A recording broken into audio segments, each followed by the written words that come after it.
Hello then, welcome. Today we are making some educational video to give you guys idea because many of you ask me why my video was working but after we remove the deck it's not working. What's the reason? Why do I need to purchase the SD card from you?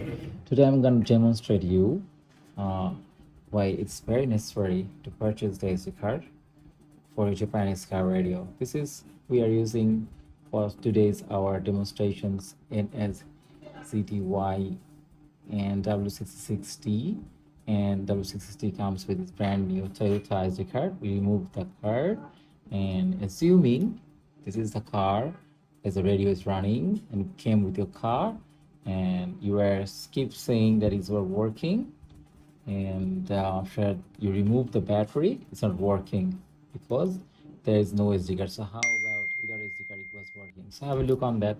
If we try to go there, it keeps asking for the map card. You can able to access the map and other stuff, but still it's asking for the map.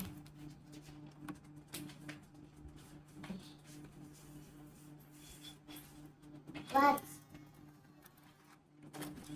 No map card. I'm closing the panel. And this is that. Assuming I'm gonna remove the battery.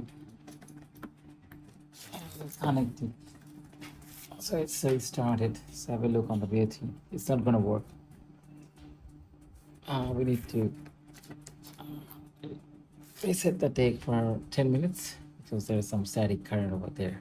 So you have seen that right after within 10 minutes, if you just remove the battery, you don't have to buy any SD card. So let me check. So that's you guys are seeing usually nothing's working unless you give an SD card over there. It's not gonna work. So that's the story and beauty of SD card. And you must have the SD card inside to get it back working. And that's the research work from navigation. Let's keep watching. We will show you how you can bring the map over there. We are working on that. Till then, I'm sure it's signing off.